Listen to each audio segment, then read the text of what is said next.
Welcome to Between the Bytes, weekly discussions on IT, business, and cybersecurity. My name's Derek Parkinson, And my name is Gary Arnold.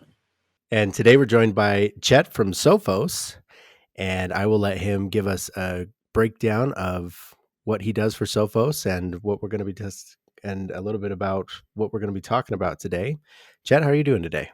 So I'm Chester Wisniewski. I'm principal research scientist at Sophos, and I am primarily involved in computer security research. So I've been at Sophos for a little over 19 years now, and my job is working with our researchers all around the globe to kind of collect all the deep knowledge they have about all the specific topics that they're digging into every day in order to provide protection for our customers, and then kind of assembling the big picture of what's happening with all these different threats, threat actors, marketplaces, all these things that are going on, and kind of painting that big picture so we can all tell what's currently going on out there so we can put up a more effective defense for ourselves. Awesome. I love it. So you've been with Sophos for a while. And before Sophos, did you still work in IT and cybersecurity or different career? Yeah. I did. I mean, security industry really didn't exist too much going back much further than that. I mean, I got involved in sort of hacking things in the 1980s when computer security pretty much didn't exist outside of the military or government. I mean, everything was sort of wide open, and I got to do a lot of exploring, let's say, of completely unsecured systems, and quite recognized that like this is kind of frightening. This stuff shouldn't be connected. But of course, we didn't really have the internet then as much. It was mostly modems that you had to dial into and that kind of thing. So companies weren't really paying attention to security. So when I started working in IT in the 1990s, there wasn't a lot of demand for the security stuff. It was always sort of a hobby on the side, right? I was working as a network engineer and, working on Unix systems and setting up routers and, this kind of stuff. But there wasn't really a lot of demand for security work until I'd say around, I think it was 95 or 96 where the New York Times got hacked and Kevin Mitnick got arrested. And suddenly businesses started waking up to like, oh, this Prodigy thing isn't really Prodigy, it's the internet. And maybe us all being connected could be dangerous. And then that's when I kind of started being able to get paid to do security. Excellent. And I think it is pretty interesting to hear, but Sophos does have quite a department for research and staying on top of things. What are some of the tools that you use or communities that you look into, or how does that day to day look like? Basically, of where does somebody look to stay on top? Because it is a very fast paced industry of one side outdoing the other side and back and forth. So yeah, how does that look on your end? Yeah, I mean, I think it's really different for a lot of the different groups, depending.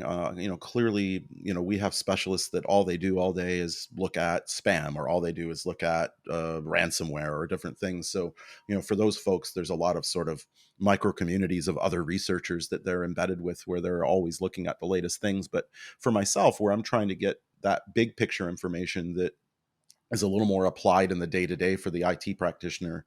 I live on Twitter. I mean, aside from, especially now that the pandemic has happened, before the pandemic, I was a really big fan of getting involved in a lot of community based conferences. And so some people may have heard of Security B-Sides, which has been sort of a grassroots security event that is in many cities around the United States and all over the world. In fact, I think I've attended and spoken at maybe 30 or more of these B-Sides events in different countries and different cities.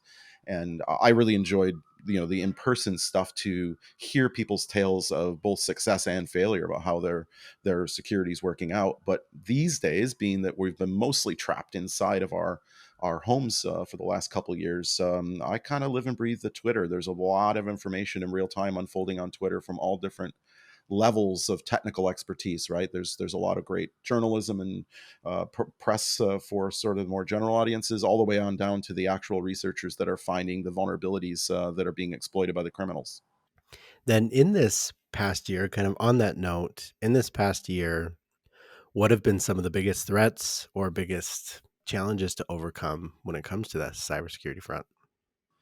Well, I think us being so many people being remote has meant many organizations have provided additional remote access tools, and in many cases have not secured them very well. So I think for the last 2 years, really, we've been sort of in this race to lock down those remote access tools against abuse by criminals. And so, in early 2020, there was a lot of abuse of remote desktop, which is a thing built into Windows that lets you remotely see your computer from away. And a lot of organizations enabled that for their employees to kind of get them through the early pandemic. And the criminals, of course, immediately started guessing and stealing everyone's passwords and abusing that access in order to infect networks. And so, we were trying to get the word out on that. And then, as you kind of alluded to earlier, there's a bit of this cat and mouse of anytime we fix something, of course, the criminals find a new way to get around what we fixed. And a lot of that focus for this last 2 years has really all been about different remote access tools being abused by the criminals. So they move from, remote desktops to VPNs to, any kind of remote tool that allows employees to be able to work from home. They recognize as, of course, a way for them to very easily remotely get into your system from whatever country they're operating in, right? I mean, a lot of these perpetrators, a lot of people think it's all Russians. And while I'm not saying it's not a lot of Russians, it's certainly not exclusive to Russia, but it is exclusive to being able to remotely reach into your pocket and steal your money, right? And it kind of doesn't really matter where in the world you are. If those tools are there for your staff, those same tools are there for the criminals. And so I think most of the firefighting, if you want to call it that, this last year has been around trying to help organizations lock down those remote entry points, so they can ensure it's only their staff getting access by using things like multi-factor authentication. Awesome. Chet, we're kind of a tangent of a question here. How much of your research and the findings that you've just described is how much of those insights are generated from what we would maybe call white hat hacking? Do you have people on your team proactively trying to poke holes or find new vulnerabilities versus we hear about a vulnerability, we hear about something coming in because it's been hacked, because it's been exposed? How much is it proactive versus reactive, I guess? Well, we have two different, what we would call offensive security teams within Sophos, and the biggest one is primarily focused on attacking our own products. Hmm. We've got quite a diverse portfolio, and obviously, the last thing in the world we want is for something that you put there to protect you to be turned into a weapon. And so, we have internal teams and external teams that are constantly attacking our own products, and that's where the majority of our offensive research is focused on, trying to ensure that we haven't missed something in our own stuff. But we also have an offensive security team that's looking more broadly at Linux and Windows and containerization and all the trends that where most of organizations are going these days with deploying their IT services, and making sure that we understand where the mistakes or the weaknesses are as much as the vulnerabilities, because it's not vulnerabilities that frighten me as much as things that are misconfigured or partly rolled out in a way that is not completed so that they're secure. I mean, we have a rapid response service at Sophos where we help people that are in the midst of an attack, where we can swoop in and help them kind of evict the criminals from their networks when they're under active attack. And when we go back and we do the root cause analysis, like how did these attacks begin? More often than not, it's a lot of misconfiguration as much as it is missing a patch or there being an actual bug or vulnerability in the application. We do a fair bit of research around that. And, when we find vulnerabilities, obviously we responsibly disclose them to the vendors. But most of the time, we're trying to figure out where the bulk of the mistakes are being made. And then my job is to try to effectively communicate that out to the world so that we can ring those alarm bells and get people to understand where the most common mistakes that are being made so that they're not the next victim. Man, that's a really interesting point and theme I think that we've talked about on other episodes is the combination there of the human element, and as you said, the misconfigurations that's a big problem, and that you get maybe overconfident in your tools or even in your processes, which are lovely. It's great to have all these tools and all these pieces of software and technology and hardware in place, but if you've set it up wrong, then it doesn't do anything. There one silly example that I think we've talked about before is we went into a client one time and they bragged about, oh yeah, we recently bought this $10,000 or $20,000, whatever it was, firewall, Yeah, so we're good. We're fine, and everything's great. And our previous provider got it for us. Blah blah. And we're like, okay, great. You mind? Can we see the model? Can we see what it is? And we go to the server room, and it's in there, and it's this lovely. I don't remember what the model was, what it was. It wasn't plugged in. It was just sitting on their rack. It's just It not was even plugged in. reassuringly expensive, though, I'm sure. Yeah. Right, right. Then they had all the confidence in the world, and that's like worst case misconfiguration. But even other smaller things, I imagine, can also lead to problems. Absolutely. And I mean, when you think about if you're a video gamer or use a desktop PC a lot, the first step for troubleshooting from any game vendor or anything is turn off your endpoint security or your antivirus, right? And unfortunately, we see those things are often done in troubleshooting scenarios where security is installed and then completely disabled, which ironically leaves you worse off than if you hadn't installed the security software at all, right? Because if you're on Windows, you've got Windows Defender by default, and then you install some security platform, whether it's Sophos or anything else on there, it turns off the Windows Defender and switches it to the one you installed. And then, of course, you're troubleshooting something, and step one is disable your security. So you turn it off, and then you forget to turn it back on because it had nothing to do with the antivirus in the end. The actual problem was your drivers were out of date, or you forgot to apply a patch, or you figure it out 3 days later. But 3 days later, you don't remember that the first thing you did was disable all your security. And of course, the criminals come walking in 3 weeks later because they're constantly scanning the internet looking for these unprotected systems. And next thing you know, you have a ransomware incident. And we all make these mistakes, and it's very difficult to have perfect security, right? And it's we've been talking for a very long time about layering security, and this is one of the reasons why we don't just layer, because sometimes one layer is more effective than another, which is true.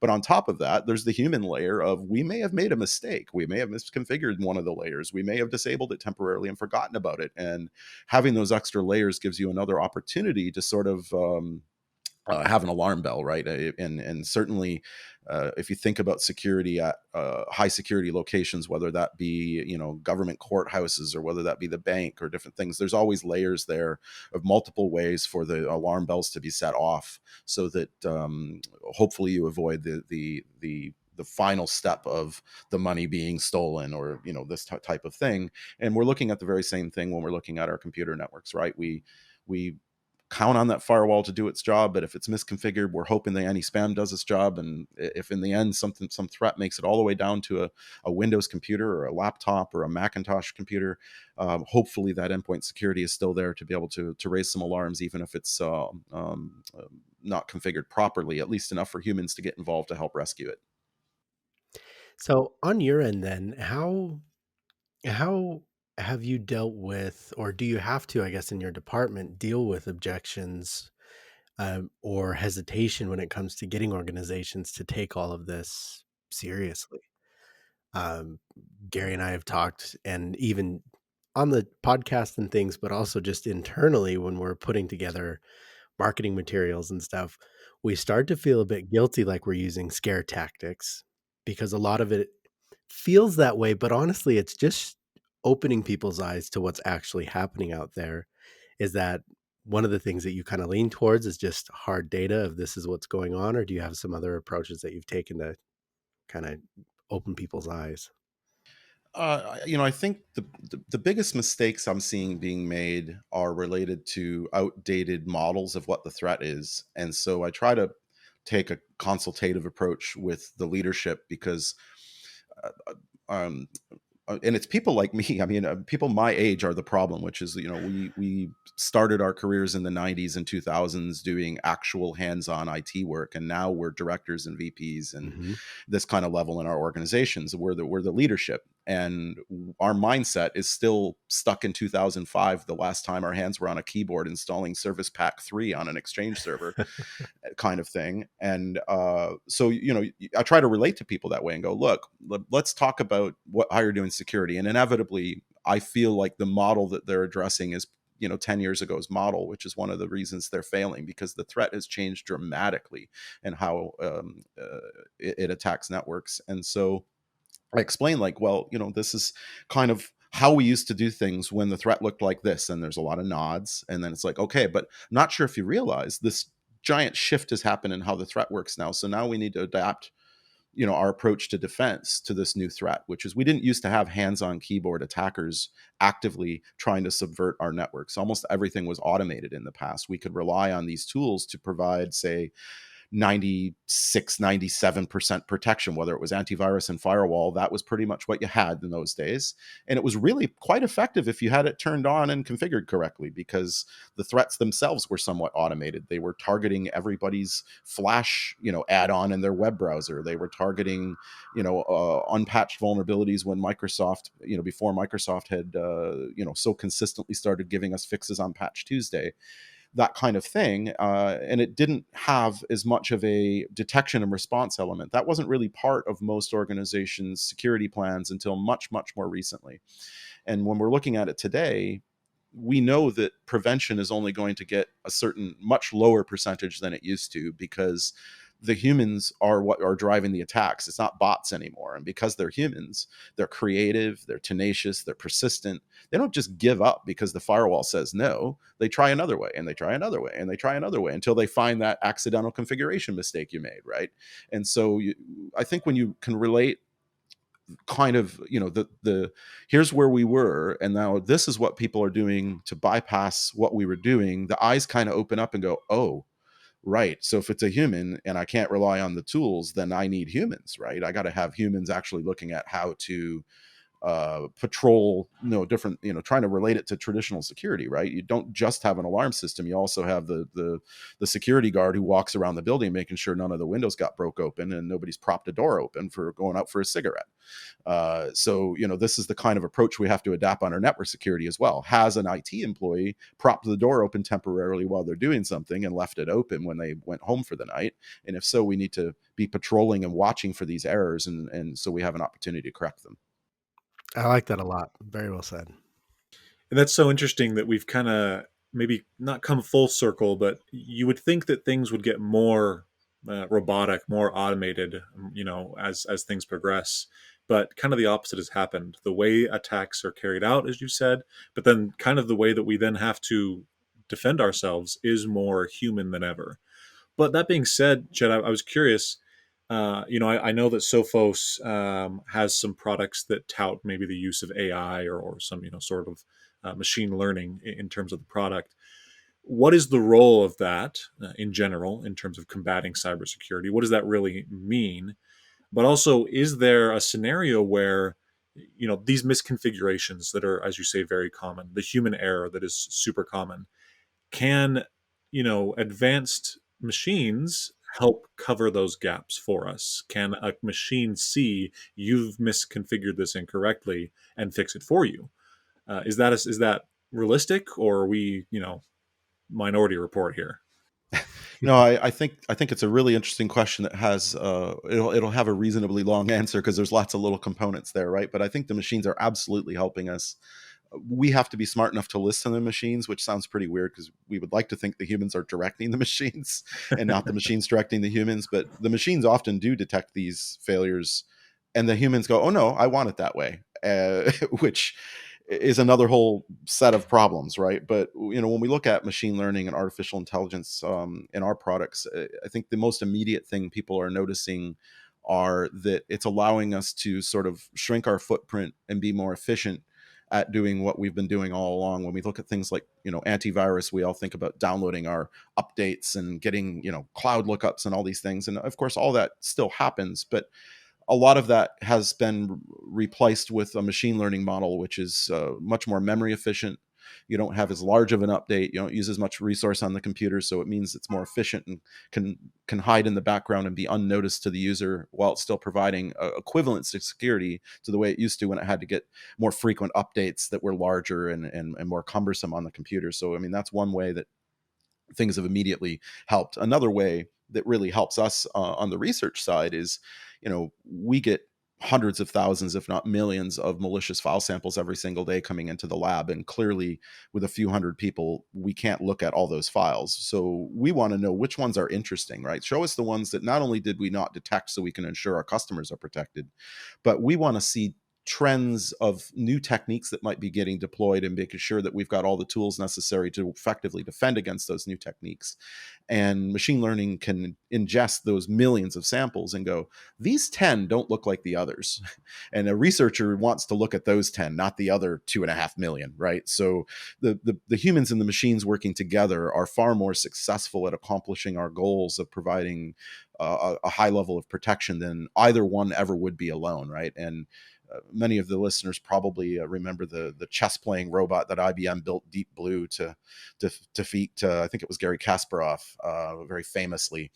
And at that time, it was like, oh, humans will never be able to beat artificial intelligence again. And of course, that thing that IBM built, it can only play chess. It does nothing else, right? And it was really good at beating humans, but as soon as someone paired a human with an artificial intelligence, immediately it beat Deep Blue, because the human intellect combined with the machine's ability to deal with vast combinations of chess moves was more effective than either the human or the machine. And I think we're starting to recognize that in security space as well, which is our researchers alone do things the machines don't do, but the machines are far better at dealing with the gigantic volumes of spam and malicious files and attacks that we're seeing.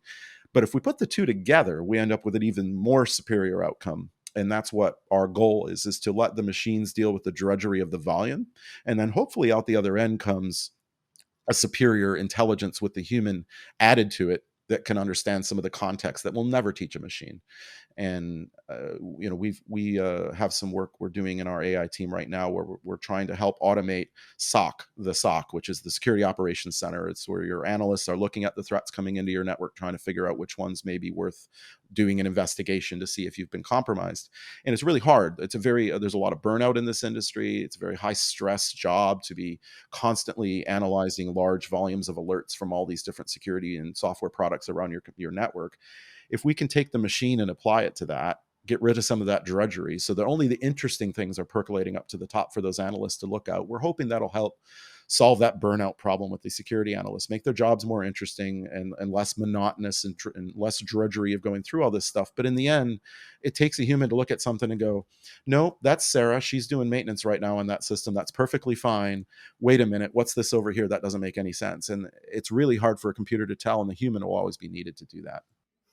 I like that. And I think that solidifies one of the points that you had said earlier. And that is that one thing that can get missed often. And I know we've talked about a handful of times in webinars, blogs, podcasts, is that I would say, and I'd be interested on your thoughts as well, but the majority of attacks are not personal, but they are human. And that is one thing that I think is missed often, is that, like you said, humans are creative and they are tenacious.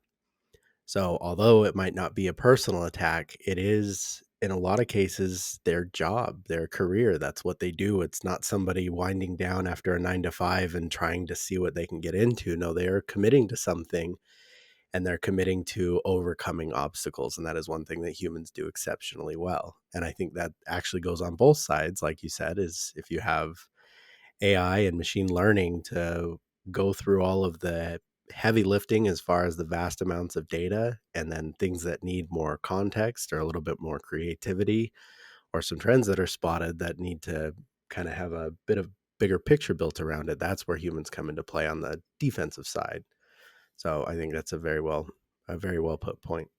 Yeah, I think that most of us don't have budget for unlimited humans, so we need to make the best of them. Mm. And automation is our answer to this, right? We automate everything we can away, and some of that's machine learning. Some of it's just writing fancy scripts to do things for us and look for those inactive accounts on a monthly schedule in Active Directory and make sure they get disabled if somebody's retired or on maternity leave or whatever happened, right?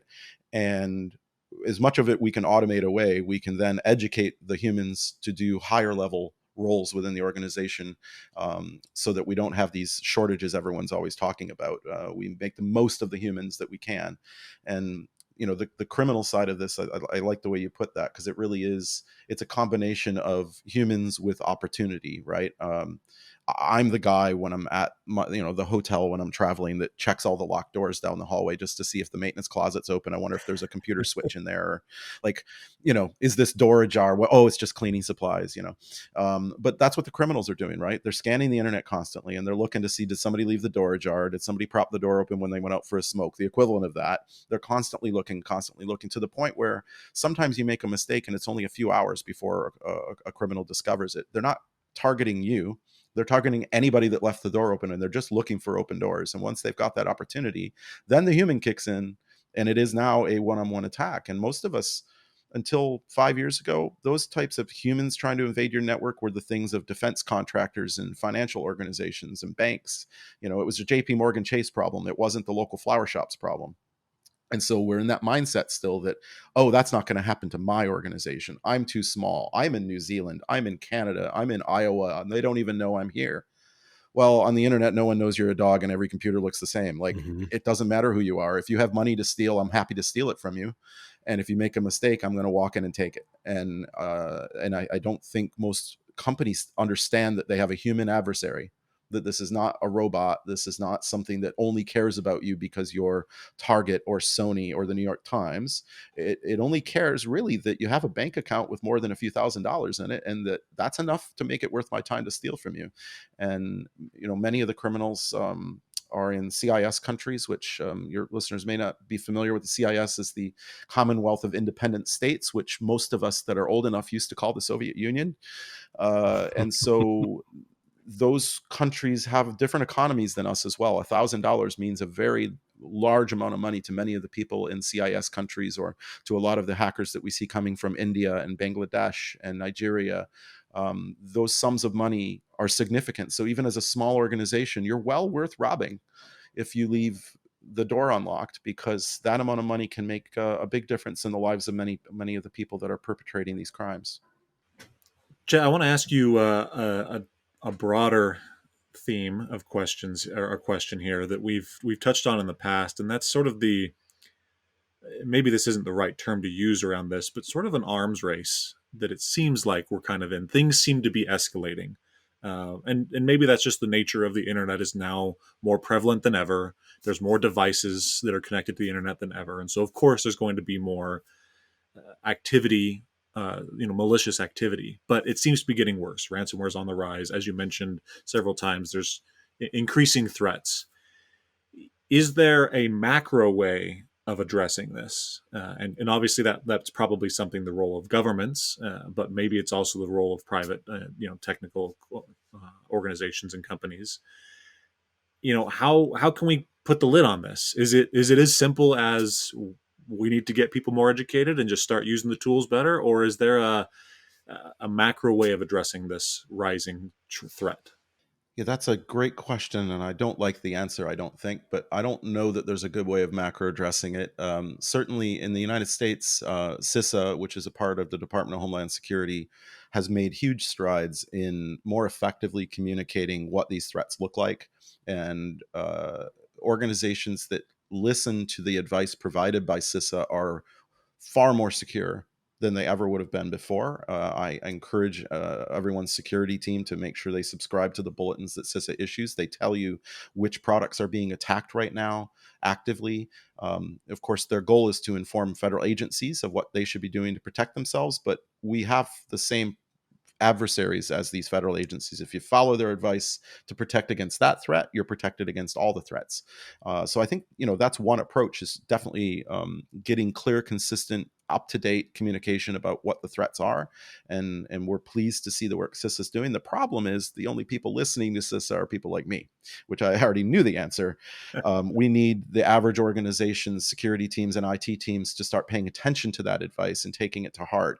And in a environment like the United States that is very much not pro-regulation, it's incredibly difficult to make progress. So we're making progress with electrical utilities, we're making progress with critical infrastructure, chemical processing plants, water treatment, these kinds of things that CISA is now reaching out to one-on-one to each community, each state, each county that provides those services, and trying to help them shore up their security, or as Jen Easterly, the head of CISA, puts it, putting her shields up, which is great.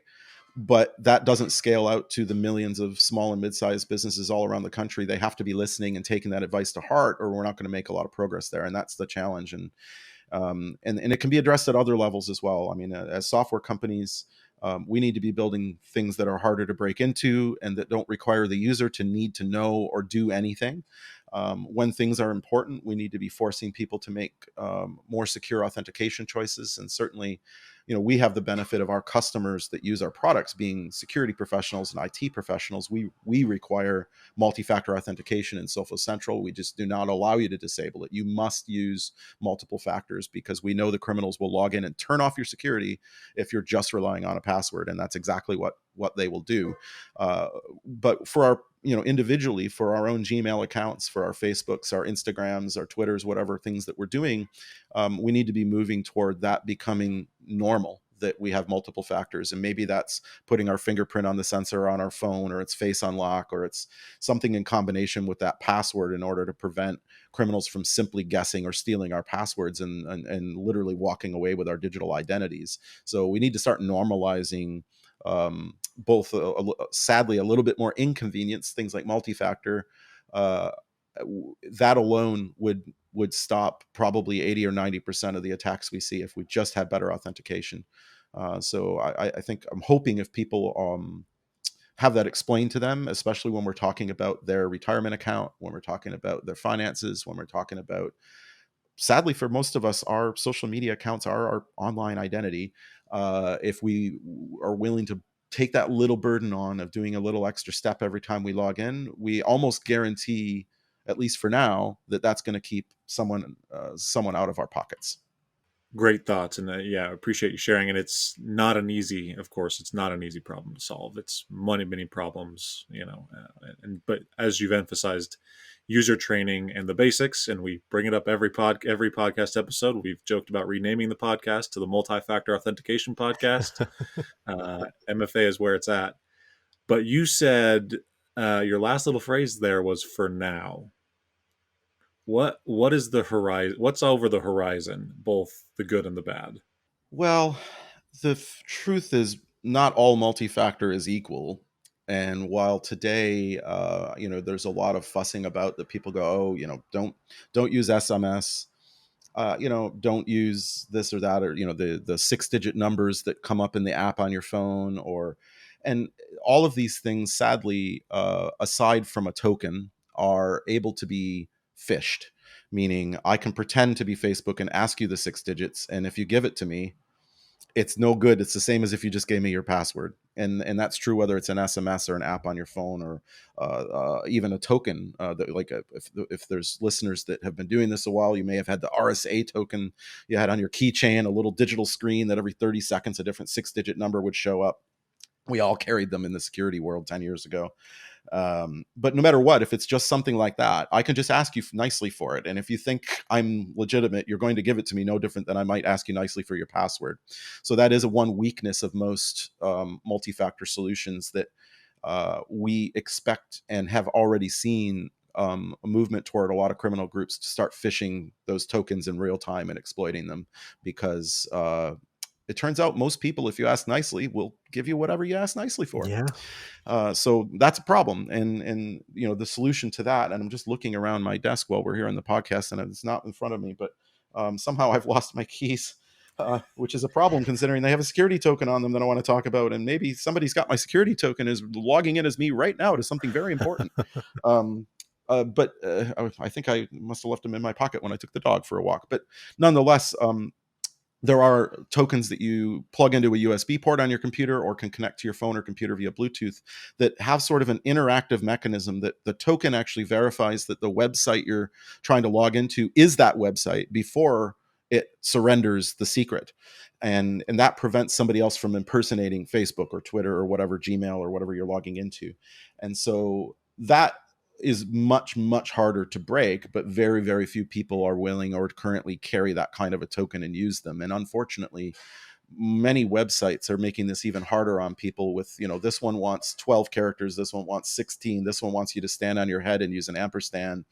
And it's really hard for the average person to cope with the inconsistency, even if they're trying, because it's so, so many of my accounts are like maximum 24, and I'm like, what horrible thing are you doing with my password that you're limiting it? Not that I want to memorize more than 24, but like, I'm thinking about the security mistakes that are made in programs when they're written and going, there's only one reason you would limit this way, because you're doing something else wrong that's going to get me compromised in the end.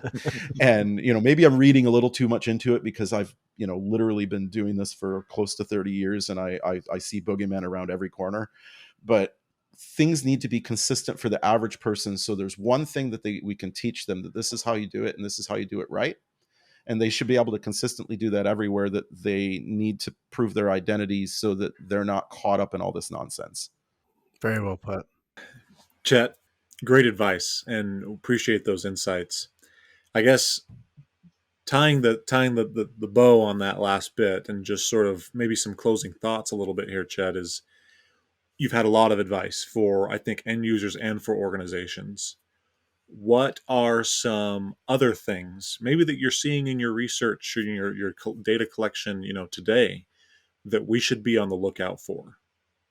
Well, I think, this human element isn't going to go away. And as long as there's a human element, you need well-trained humans watching for those intrusions. And for smaller organizations, it may be unrealistic to have a full-time 24/7 trained security team to be watching for these things.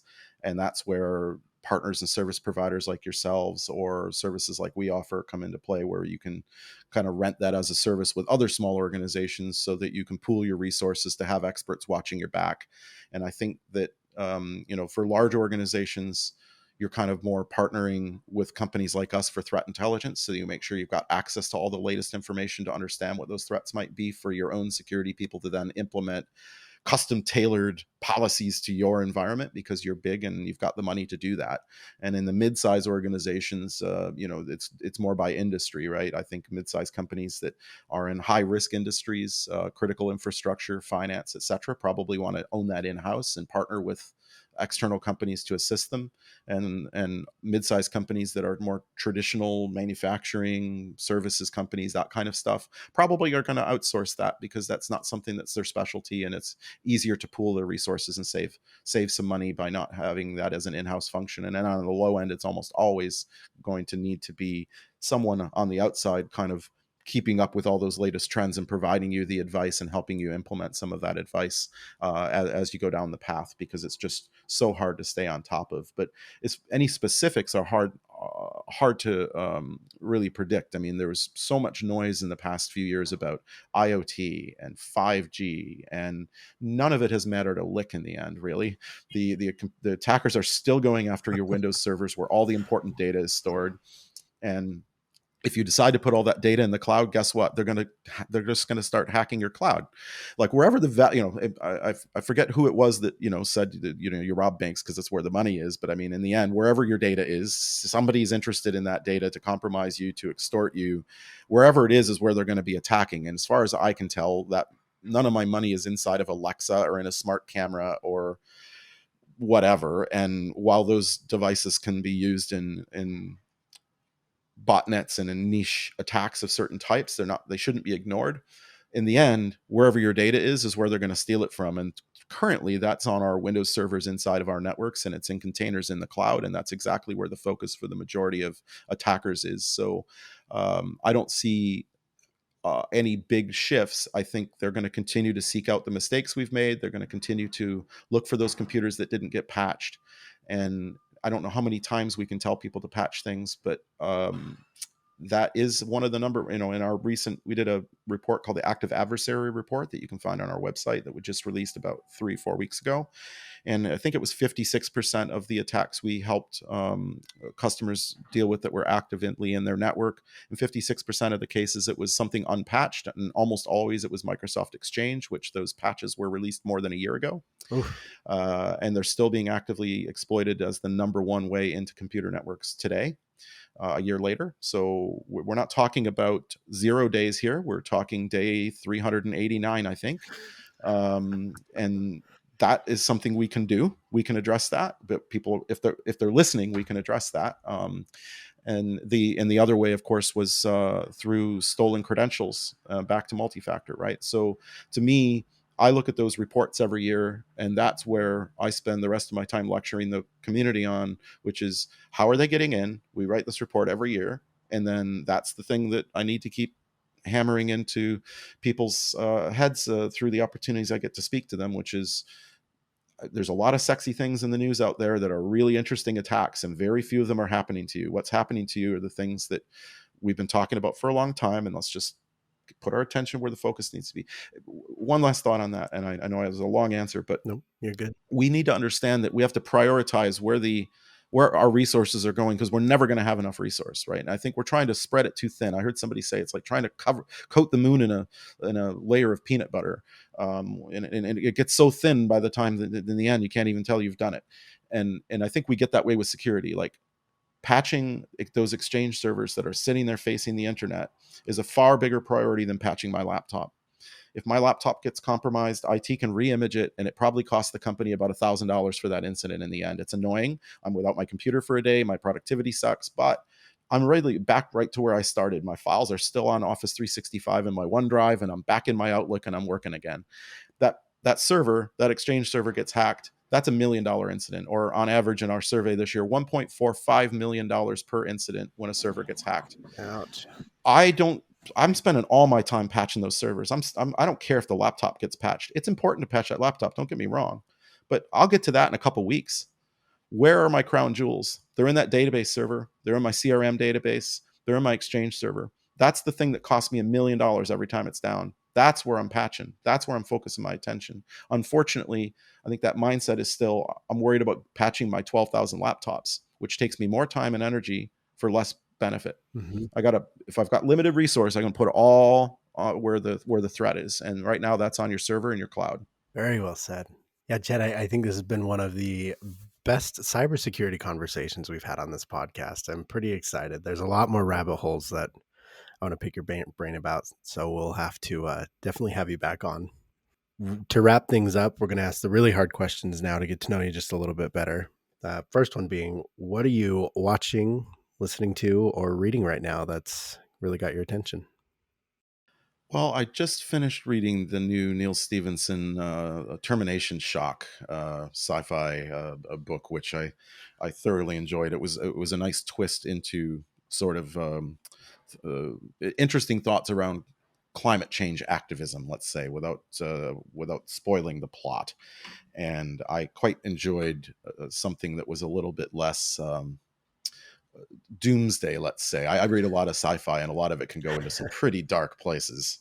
And so it was nice to kind of see a little twist on, some, I won't say positive, but mostly positive outtakes for once, or outlooks for once. So that was kind of nice. And I I don't spend all of my time doing security world stuff, but my movies have been curtailed by the fact that all my movie time was in seat 13D on my way to a conference on the small screen in an airplane. So my movie watching has plummeted precipitously during the pandemic because I wasn't flying anywhere. So I've been mostly diving into my backlog of books and things. But I'm looking forward to the new season of Ted Lasso, I guess, on Apple TV Plus later this summer as Yeah, well. I've heard great things about that. So many negative things go on in my daytime job that I try to have my media consumption be a little more frivolous and positive. Yep. Pull us out of the deep dark security hole of that boogeyman being around every corner. Completely agree. And then last one, do you have a favorite destination for vacationing?